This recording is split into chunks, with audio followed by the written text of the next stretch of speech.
Está por comenzar Dosis Filosóficas. Sintoniza el 1180 de amplitud modulada.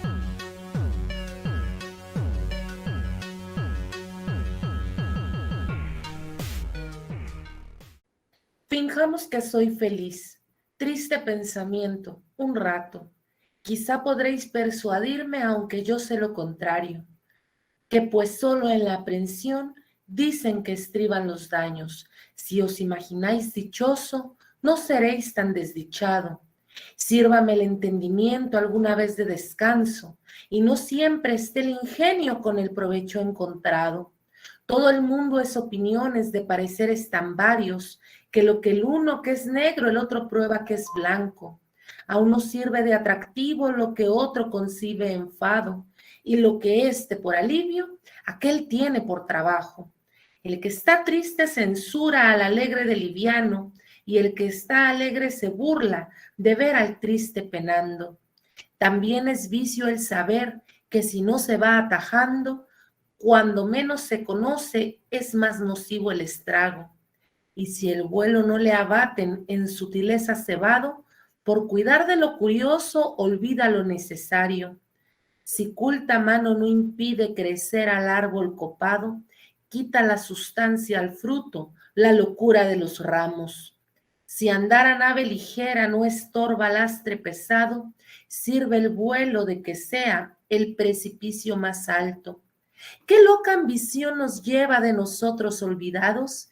Si es para vivir tan poco, ¿de qué sirve saber tanto?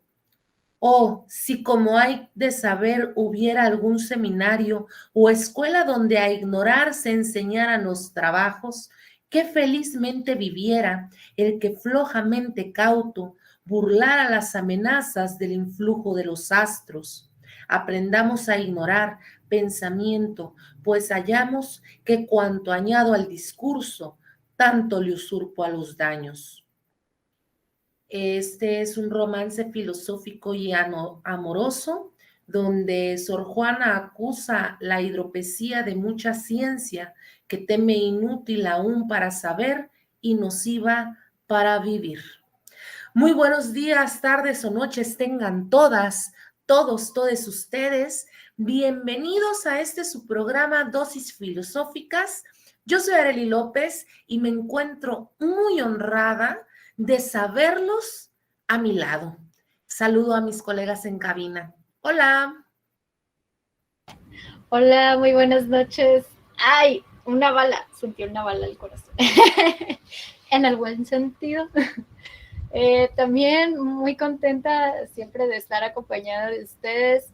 Mi nombre es Jessica Picas.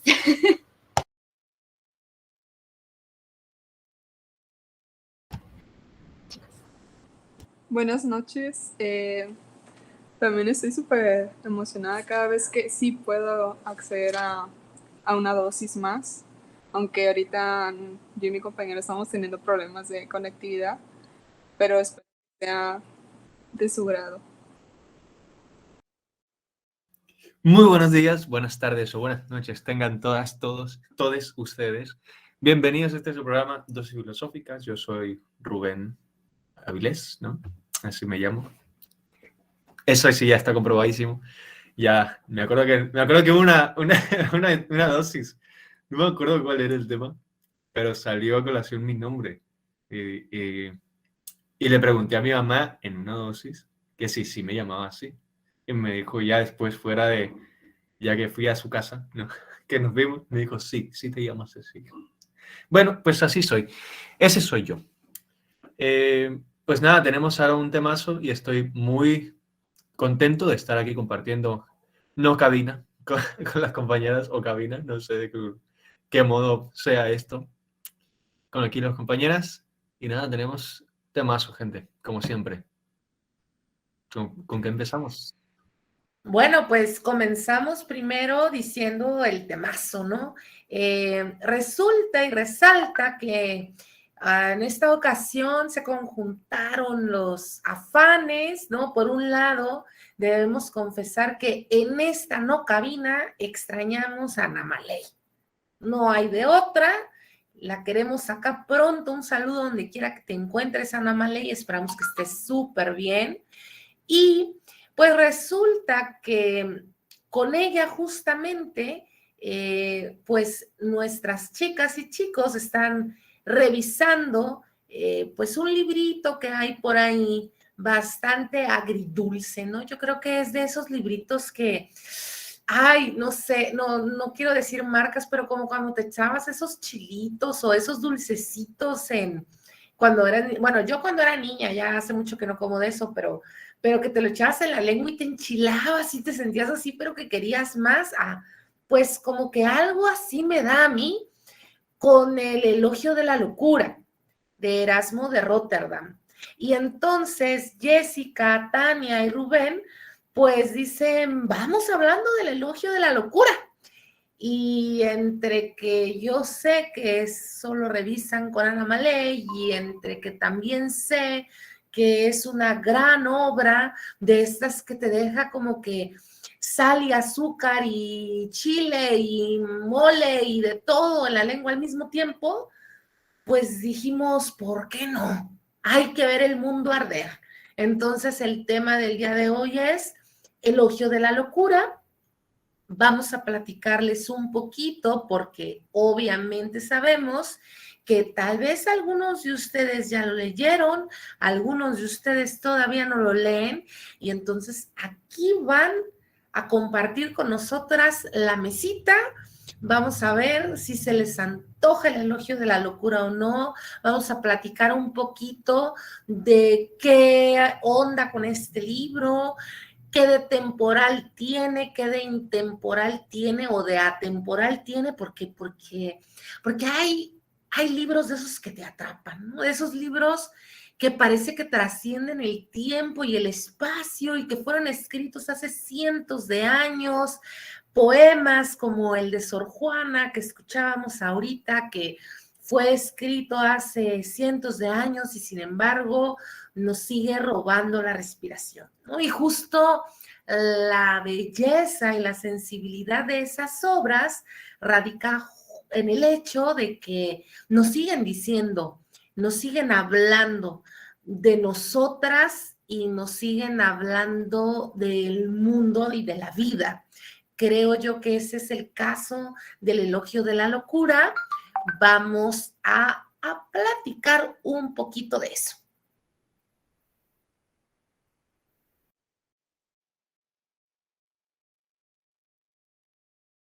Bueno, fíjate que me va un poquito de ahí de lento, esta parte me la vayan a poner, porfa. Pido perdón. No sé, me va lento esto. No sé si soy yo o... Te escuchamos perfecto, Rubén, tranquilos. Disculpen ustedes, radio escuchas y radio videntes, pero acuérdense que estamos por videollamada. Son dosis enlatadas. cosas que Pero pasan. te escuchamos perfecto, Rubén. Adelante.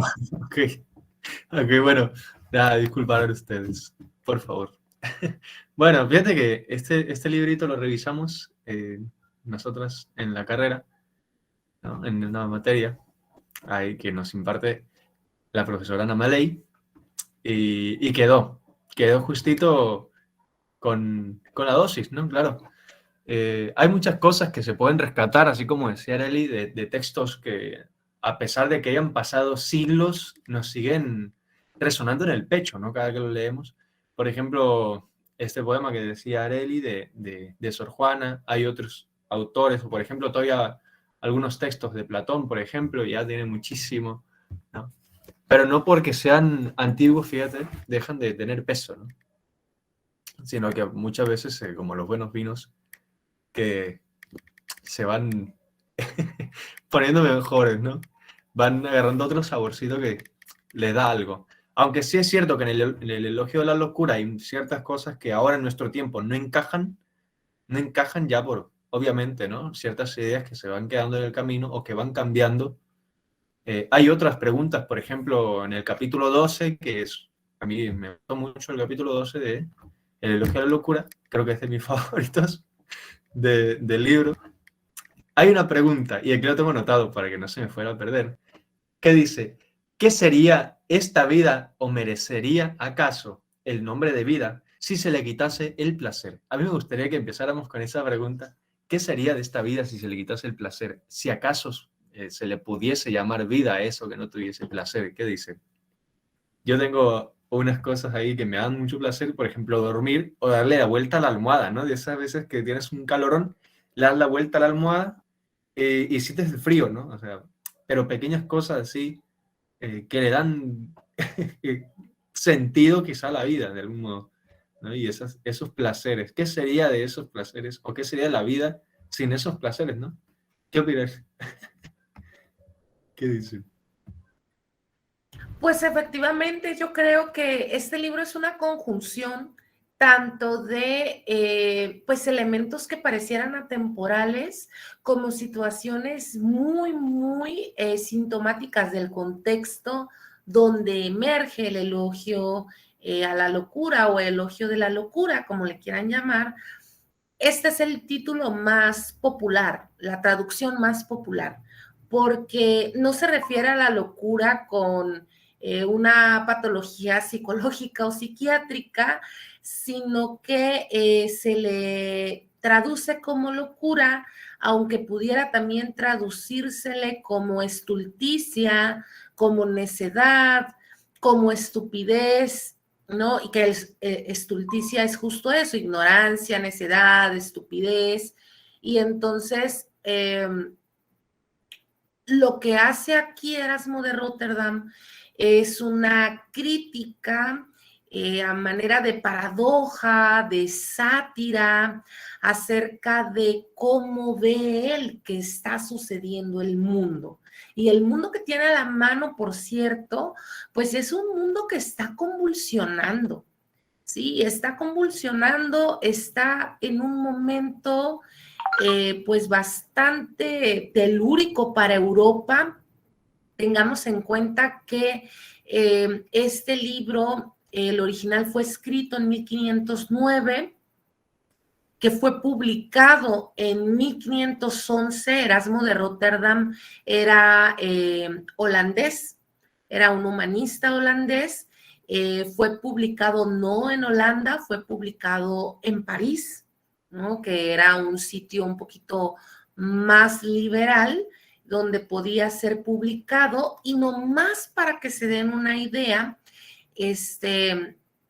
se publica en 1511 y Lutero clava las 95 tesis que provocan más bien esta revolución y este cisma en la Iglesia Católica en 1517. O sea, estamos hablando de que todos esos excesos, todos esos vicios, todo esa putrefacción, esa pues justo estulticia, ¿no? Esa estupidez del mundo que ya estaba denunciando Erasmo en 1511, pues hierve, ¿no? Revoluciona de muchas maneras, y una de las grandes maneras en que revoluciona es pues con la revolución de Lutero, ¿no? Con la reforma protestante, con el cisma de la iglesia. Y pues estamos hablando del siglo XVI. Y el siglo XVI, pues fue un siglo muy importante también para la humanidad. Estamos hablando de ese siglo donde se estaba llevando a cabo pues las conquistas, ¿no? La colonización en América, pues es la época renacentista. Recordemos que el Renacimiento es una época donde por un lado se quieren rescatar los valores y el espíritu de Grecia, de Roma. Hay un florecimiento del arte, de la sensibilidad, del humano, pero por otro lado también se está dando auge a esta actitud racionalista y científica que después alcanzará su epítome o su punto máximo en la Ilustración que sucede en el siglo XVIII, ¿no? También hay que recordar que durante el Renacimiento es cuando sucede o donde sucede, pues este cambio de estructura económica, es donde emergen los burgos, donde emerge la burguesía como clase social, y entonces también empieza a cambiar la estructura política, social y económica en Europa. Entonces, no es poca cosa lo que está pasando en Europa, no es poca cosa la incidencia que está teniendo esto del otro lado del mundo, en América, y en medio de todo esto encontramos pues al elogio a la locura. Y eso por hablar un poquito del tiempo, de la circunstancia, del contexto donde Erasmo escribe el elogio. Pero tiene también esos otros contenidos que no lo sé, como que de repente es un momento, Erasmo, ¿en qué siglo dices que estás vivo o que viviste? Porque pues esto del placer que apunta Rubén y otra serie de elementos que aquí vamos a ir platicando.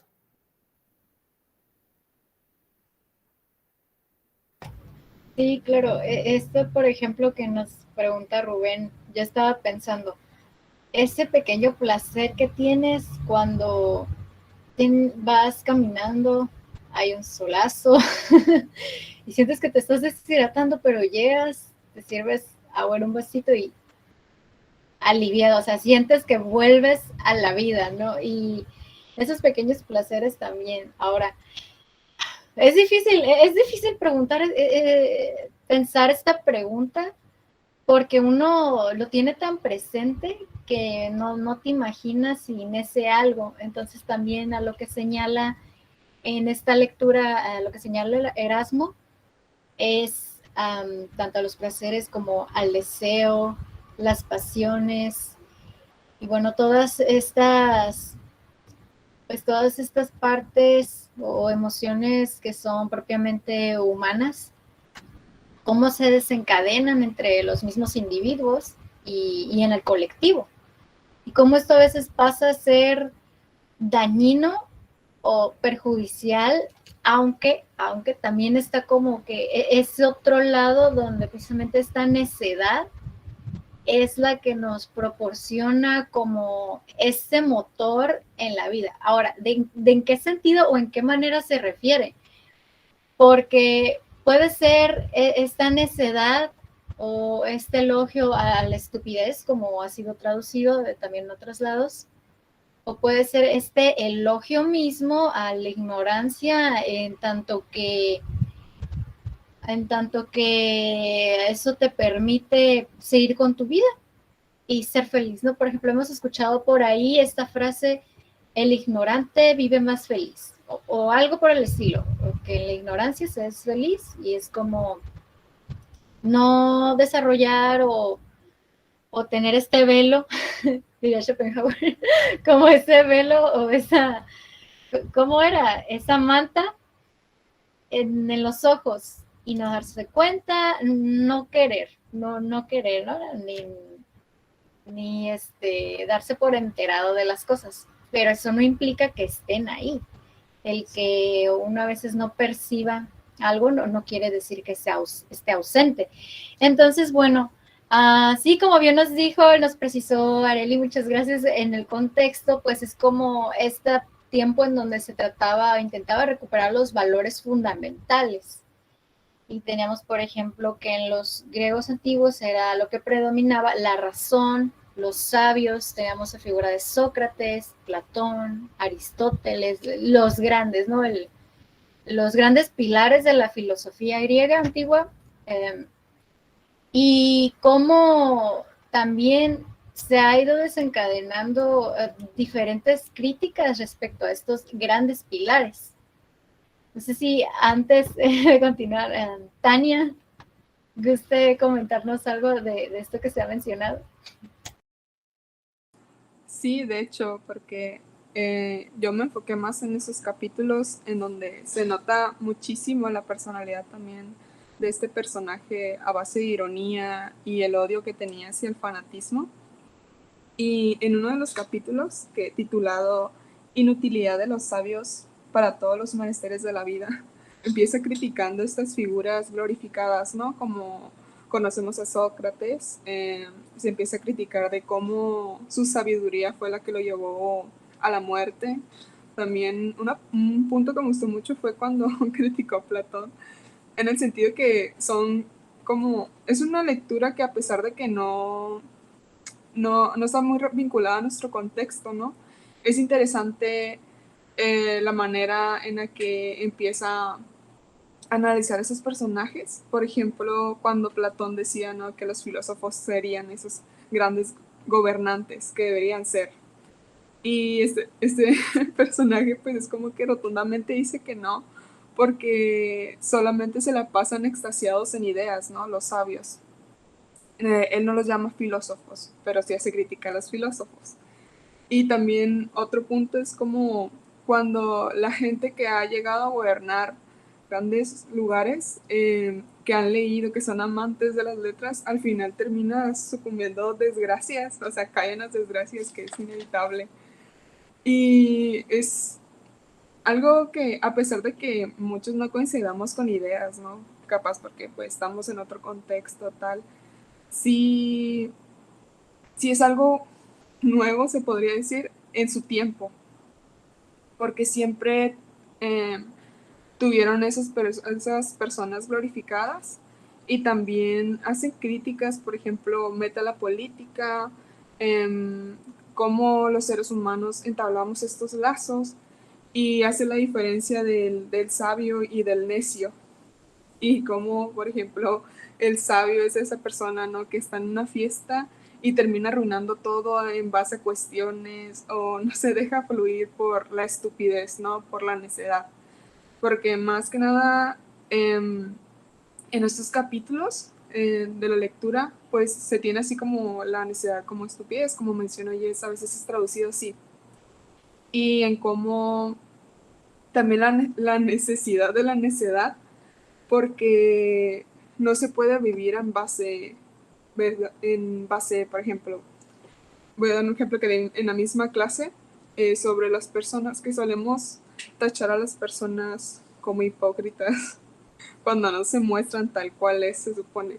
Pero que en realidad pues nadie se muestra, nadie se anima, solamente los necios, o cómo tenemos satanizado a la estupidez, cuando en realidad todos tenemos una parte, sí, a los locos, la locura.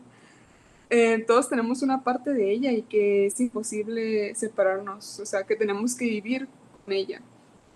Aunque, pues, no sé si alguien quiere aportar un poco más para no irme tanto, pero una parte, perdón, no todo es negativo en la lectura. También se habla sobre, o no todo es como puñaladas, ¿no?, de hacerte reflexionar sobre cómo te has comportado. También toma una parte que es del arte, que es el apartado que más me gustó, porque habla de cómo hay que también aprender a disfrutar de las necedades de la otra gente. Por ejemplo, cuando el artista, ¿no?, está tan empeñado en ejercer esas ganas de ser glorificado, tenemos que saber apreciar también su necedad.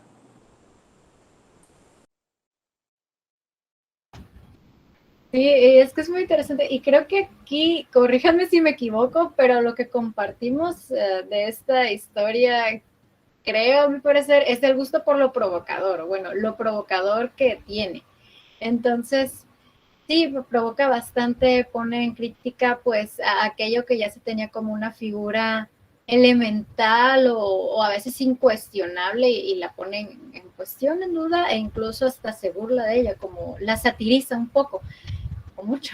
Entonces, al satirizar, pues es de esta, digamos, personajes de esta talla o eventos, cuestiones religiosas y de este tamaño, a ese tiempo es como a casi ponerse una soga al cuello, no lo sé, es arriesgarse bastante porque, exacto, como dice Tania, podemos trasladarlo, ponerle filtros de acuerdo a nuestro contexto actual y es como, es que sí, las apariencias, yo recuerdo una parte que hablaba mucho también sobre las apariencias y bien nos dice Tania, él mencionaba el libro, ¿no? Como quien se muestre de manera auténtica o es un loco o es un necio, ¿no? Entonces, si lo pensamos a fondo, es un poco, bueno, creo yo que tiene un poco de cierto porque siempre vas a dar una imagen.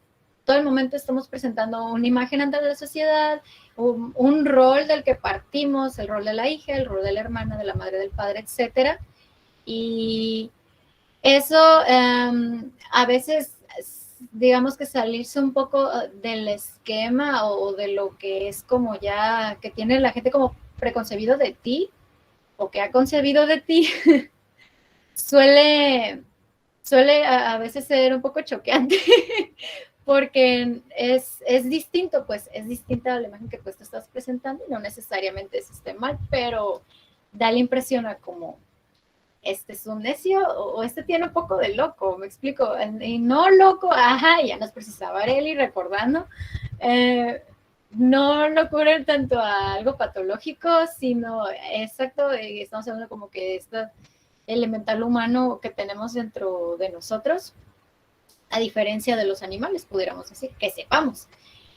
Y sí, esta parte del arte también está muy interesante porque es como entrar a lo que mencionábamos en otro programa, mencionando un poquito a Schopenhauer respecto a la voluntad y el deseo, pero esta parte de la contemplación en el arte y encontrar también dentro de la necedad ese pequeño placer, pudiéramos decir, que ya nos aperturaba Rubén.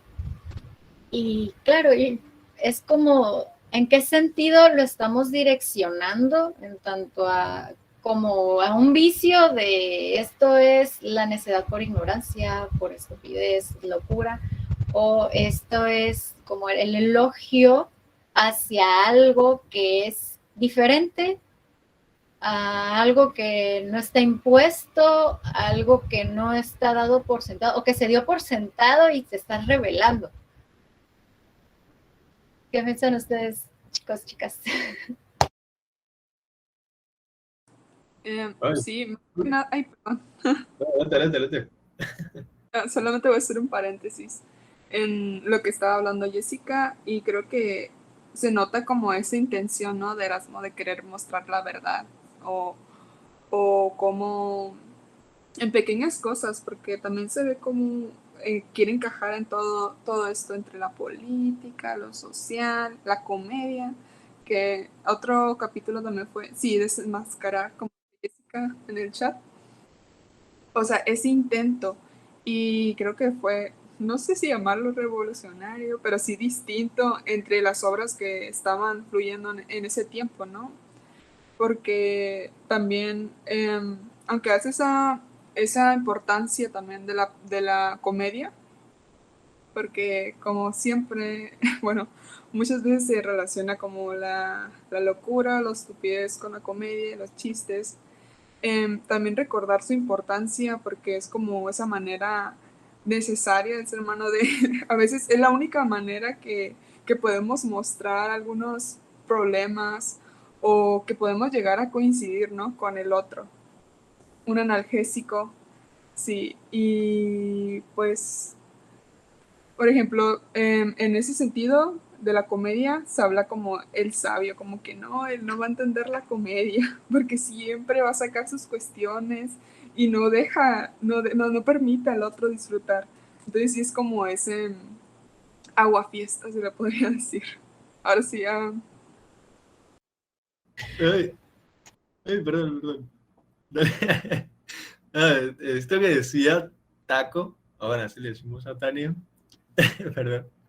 Es muy cierto, fíjate que me ha tocado y me tocó ser ese, ese ser despreciable en su momento. Yo creo que en los dos o todas todos los que estudiamos filosofía, los primeros semestres somos odiosos, muy odiosos. Entonces, porque nada nos queda, ¿no? O sea, todo el tiempo va serio queriendo cambiar todo, ¿no? Y hace poco lo platicaba con Jorge Cázares, que de aquí le mando un saludazo. Saludazo a Jorge Cázares, ex miembro de Dosis Filosóficas. Grandísimo. Pero bueno, y también lo comentaba con mi prima. Claro, ¿por qué no bailan, no? ¿O por qué no te ríes de los chistes que ves en televisión? ¿Por qué no te ríes viendo los memes algunos? O viendo comediantes, escuchando comediantes, viendo los chistes que aparecen en las revistas o lo que sea, leyendo el periódico. ¿Por qué no te ríes, no? Y te pones a analizarlo todo y siempre hay un periodo en la facultad de filosofía, o al menos hay una etapa, yo creo que al principio, donde todo el tiempo te vas creyendo todo y te dices, no, nadie me puede decir nada, soy acá, chilo, ¿no? Soy lo más top. Y así te vas creyendo y hasta después ya que te quitas eso y dices, mira, qué cosas andaba pensando, ¿no? Y me caigo gordo, ¿no? Pero es curioso, pues, ¿no? O sea, siempre llega a pasar que hay un aguafiestas o hay alguien que de verdad se queda serio cuando hay momentos, por ejemplo, de risa, ¿no? O de pasarla bien y va ahí metiendo, o vas a la fiesta y sacas filosofía o cualquier tema no sé, complejísimo cuando no tiene ningún sentido estar hablando de eso ahí, ¿no? O sea, cuando no es un salón de clases, ¿no? O que nadie te preguntó nada y tú vas, no, pues fíjate que Nietzsche, ¿no? No, pues no tiene nada de sentido. Pero me identifiqué mucho cuando leí eso en el libro, me identifiqué mucho y dije, mira, sí fui el segundo semestre de la carrera. Y bueno, esto que decía Jessica bueno, que decía antes, de la provocación, ¿no? De que Erasmo fue un provocador con su libro. Fíjate que incluso en la forma en que se escribe, ¿no? En la forma en que escribe el libro, pues, ¿no? Básicamente es como si el título es Elogio a la locura, o va variando según también las ediciones y las traducciones, pero partamos de eso, ¿no? El título, Elogio a la locura, ahí la locura es quien va hablando directamente. O sea, el libro es la locura y te va diciendo cosas, ¿no? O sea, no es Erasmo de Rotterdam, sino es la locura diciéndote cosas, pues. Y, y hay momentos donde te dicen, aplaudieron, ¿no? O sea, ¿cómo le hace, ¿no? Es muy curioso y muy, muy interesante la forma en que lo escribe, porque de ese modo y no de otro, porque no es como tal una escritura académica, ¿no? O como se venía escribiendo antes, la filosofía o cualquier otro tipo de relato, pasa a ser incluso raya en la literatura pura, ¿no? Entonces, y bueno, un personaje total, amiguísimo, amigazazo de Tomás Moro, ¿no? Que ya vemos las repercusiones que tienen tanto Erasmo de Rotterdam y Tomás Moro, ¿no? No sé si alguien se haya Pues sentido. es que a mí me parece que es escandaloso en fondo, en forma y en circunstancia, ¿no? O sea, Erasmo de Rotterdam es irreverente y no es para menos, porque ya ahora sí que a manera de medio chisme, ¿no? Como esos chismes que a mí no me suelen gustar mucho, pero que pues también explican cosas. Erasmo fue hijo ilegítimo de un sacerdote y su empleada doméstica. O sea, y en la época, o sea, él nació en 1466. Entonces, pues estamos hablando de que en esa época era muy mal visto, que no es que no fuera común, pero era condenado. Entonces, desde su nacimiento fue un condenado a vivir del lado de la incorrección, de la irreverencia, no que él lo fuera, sino que a él lo pusieron de ese lado, pues, o sea, él fue catalogado así desde pequeño.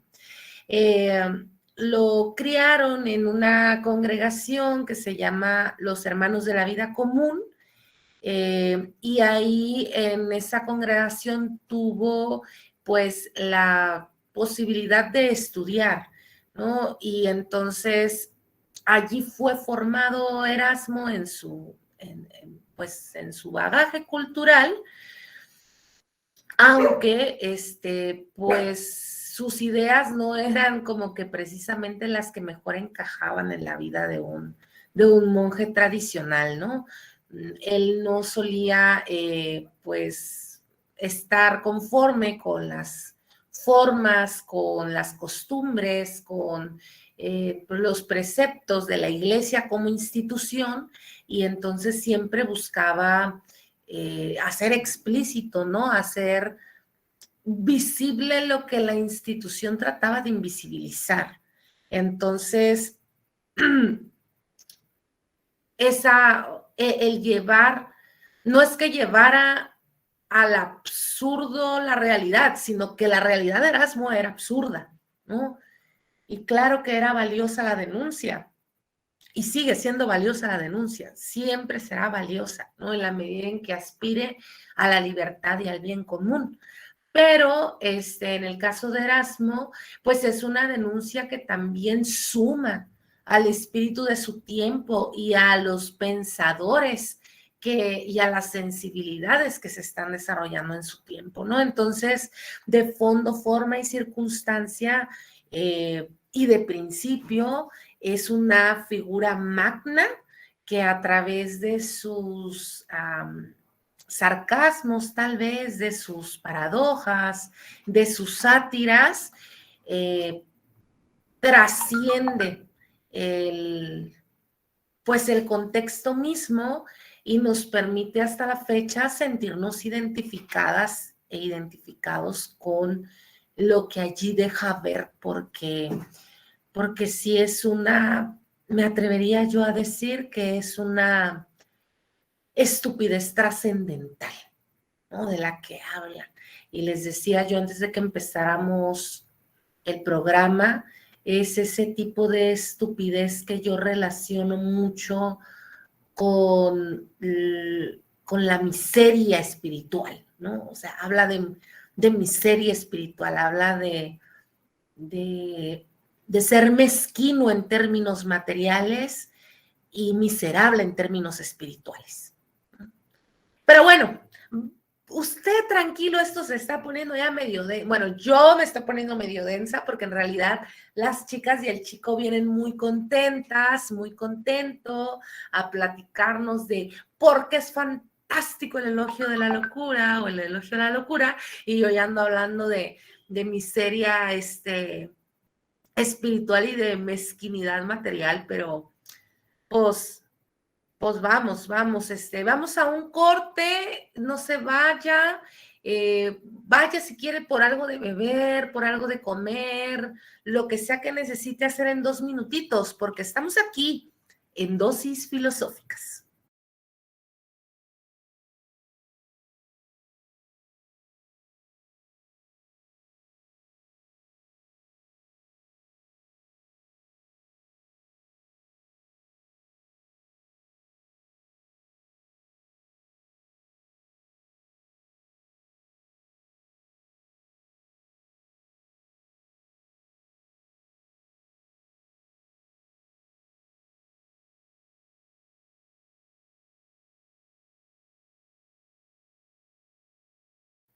Bueno, pues ya regresamos en este pequeño corte, pequeñito de nada, no pasó casi nada en lo que ya estuvimos de vuelta.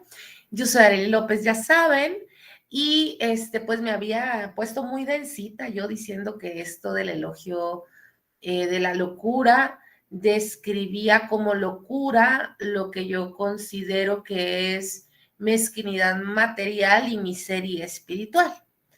Pero no volvamos a ese pozo profundo, negro, sin fondo. A mí me gustaría preguntarles a ustedes, jóvenes, con esos ojos nuevos tan diferentes, ¿no?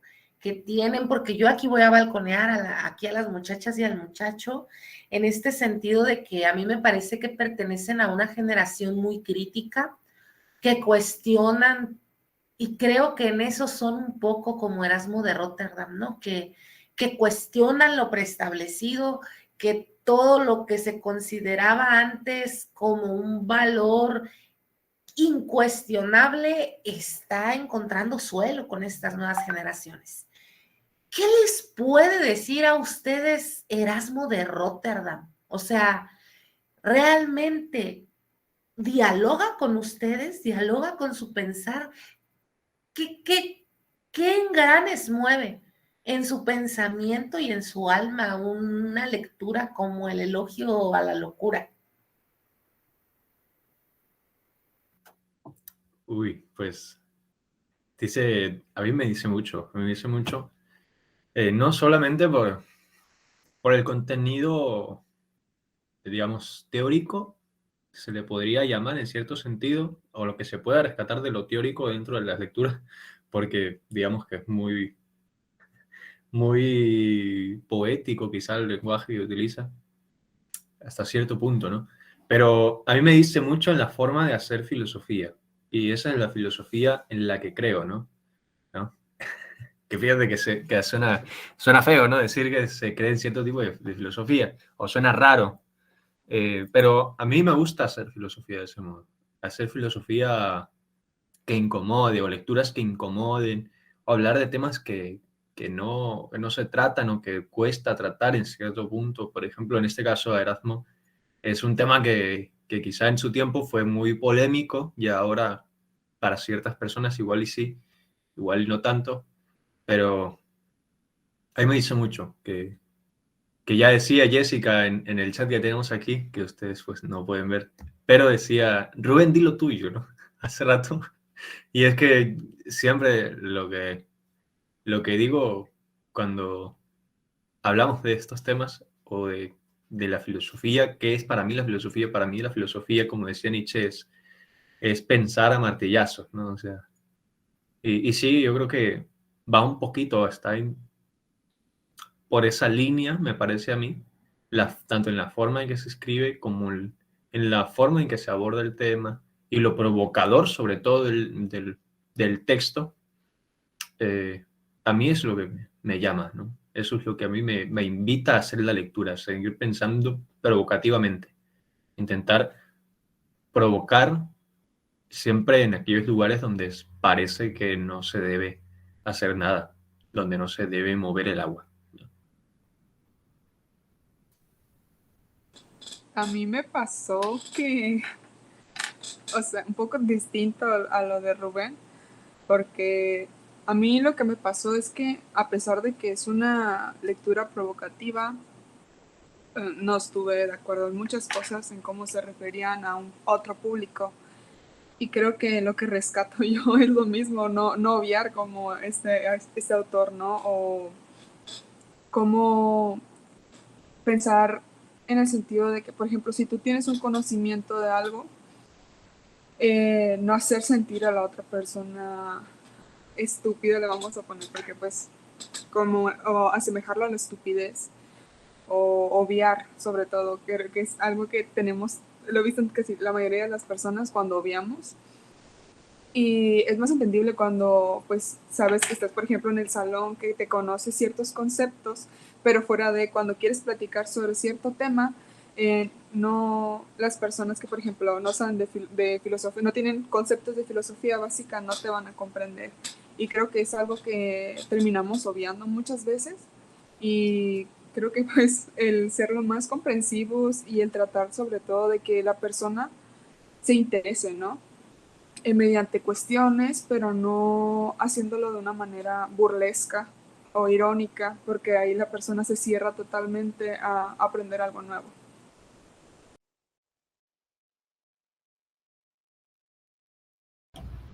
Comparto totalmente lo que dices. Sí, porque a veces es muy rudo y no siempre está la intención de serlo. Y es precisamente nuestro trabajo aquí en Dosis, ¿no? Dar a la comunidad un poquito mucho, ya sabemos es que rescatar, con qué se quedan de lo que estamos hablando, de estos temas y que sean más digeribles para ustedes. Entonces, claro, también me quedo con esas cosas que dicen. Y pues también esta parte muy importante de ser auténticos a nosotros mismos, no pretender por el agrado, por pertenecer a algo que quizás realmente no no lo haces. Entonces, hacer esta crítica, ¿no? Y esta crítica, ahora ya hay un nuevo término como la deconstrucción y esta evolución constante. Rubén, dilo tuyo. Bueno, sí, ahorita nos lo mencionas, Rubén. Nos tocas ese vals, por favor, ahorita en los comentarios finales si deseas. Pero bueno, antes de que Rubén para que no se queden con las ganas, ¿no? Que es esta de la deconstrucción, que aquí ya tenemos un buen conocedor. Sí, lo que comparten Tania, Rubén, es muy importante. Así como, exacto, tenemos la comedia, ya decía Tania, como un analgésico, ¿no? Es como medicina, y los mexicanos, ¿no? Tenemos que el mexicano se ríe de sí mismo, se ríe de sus desgracias, etcétera, incluso a veces hasta de sus logros. Ahora, ¿hasta qué punto lo estás llevando? ¿Hasta qué punto estás llevando también esta gracia y no lo estás cuestionando, o no tanto verlo como una angustia, sino realmente ponerte los pies sobre la tierra y en tu realidad preguntarte si eso que estás haciendo es bueno para ti, para los demás? Y bueno, sí, hay muchísimos puntos ya por donde se puede ver lo negativo. Podemos sacar lo optimista dentro de esta lectura, que si bien nos introdujo Arely, es agridulce, ¿no? Y quién sabe cuando vuelva a leerla, tal vez piense algo totalmente distinto. Eso espero que se modifique, por favor. Y bueno, esos serían mis comentarios finales. Rubén, para que no te quedes con las ganas. Pero bueno, gente, tocar en el vals prohibido, ¿no? La canción del diablo, tocar. No, pero ya mencionaba aquí la deconstrucción, y sé que va un poquito, ¿no? A mí me parece que va un poquito siguiendo la línea que ya mencionaba de Nietzsche, ese Nietzsche que dice hacer filosofía a martillazos y ser provocativo, pues, ¿no? Fíjate que esta generación, ya que lo decía Arely, está muy presente en esta generación, o al menos en estos tiempos en general, incluso en estos tiempos en que soy feliz de otra manera, aparecen conceptos que me mueven el pecho, ¿no? No, pero aparece este concepto de deconstrucción, y ese vals es de Arely, esa. Incluso en La canción, al modo tú, moviéndome las fibras musicales. Bueno, un temazo ese de Joaquín Sabina, que le mandamos un saludo aquí. Un saludo a Joaquín Sabina aquí. No, pero a mi amigo, ¿no? No, pero entonces, bueno, está muy presente, como decía, en esta generación ese concepto de la deconstrucción, y se dice, ¿no? Que es Derrida. Como saben, bueno, no soy un experto ni mucho menos, pero soy un aficionado, un apasionado de la lectura de ciertos filósofos, ¿no? Y en este caso, pues Derrida es un filósofo con el cual ahora hay tengo un interés, ¿no? Hay un interés profundo. No, así como hay otros autores incluso que me gustan más que Derrida, pero me parece que la lectura de Derrida en estos tiempos está muy presente por ciertos conceptos como esa de construcción. Para no irnos tan abstractos, la deconstrucción básicamente es como cuando tienes un rompecabezas allá armado, te dan un rompecabezas armado, lo que tienes que hacer es ir quitando por pieza. Lo que tienes que hacer es desarmar el rompecabezas que ya te den, que ya tienes armado ahí. Y además de eso, ir checando las piezas. Ir con lupa, pieza por pieza, ir desarmándolo. Para que no se te vaya a complicar, pues, ¿no? Tener bien preciso lo que estás checando y lo que estás desarmando. Una desedimentación de los conceptos, pues, ¿no? Un desarme, un desandamiaje, ¿no? de la construcción. O sea, una deconstrucción. No es destrucción, sino una deconstrucción. O sea, al revés. Entonces, este concepto, les digo, está muy presente en estas generaciones y va por ese rollo. Incluso me atrevería a decir, y ya que nos queda poco tiempo, voy a lanzar un comentario aquí que ya había pensado. No sé si vaya a quedar como bomba, ojalá que no, porque no pretendo que sea una bomba, pero sí me atrevo a decir que como alguna vez dijo Foucault, dijo, alguna vez el siglo será deleuziano, de Deleuze. Yo digo ahora, y les digo compañeros, y a ustedes, radiovidentes, que el siglo ahora es derridiano. Esta parte del siglo es derridiano. Por todo lo que manejan, con los conceptos que están presentes ahora, influyen cañón. O sea, están muy presentes conceptos derridianos. Pues entonces, así, siguiendo un poquito la lectura de la provocación, sin caer en la grosería, ojo, que no es lo mismo ser un provocador grosero que ser un provocador o provocadora, digamos, genuino, a lo que diré yo, o desde la filosofía, eh, sin afán de más, pues, ¿no? Sin faltar el respeto que siempre se debe mantener, se sigue esa línea. Y a fin de cuentas, como les decía, para mí la filosofía en la que yo creo es provocativa. Debe, a fin de cuentas, incomodar, pero sin caer en la grosería. Y ya eso de la construcción, no sé si quieran alguien cerrar. No, pues que sí me voy a echar otro clavado en el elogio de la locura. Me han mostrado un montón de aristas que no recordaba yo. Sí lo leí de jovencilla, más o menos a su edad, pero no, me han provocado revisitarlo. Muchísimas gracias. Y gracias a ustedes por haber venido una vez más a dialogar y a participar de este diálogo sabroso que intenta, pues, hacerle de este sitio un lugar más habitable. Esto fue Dosis filosófica. filosóficas.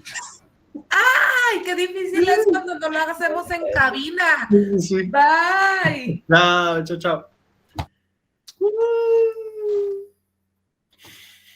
Inserte aquí ruiditos de final, ¿no? ¡Corte!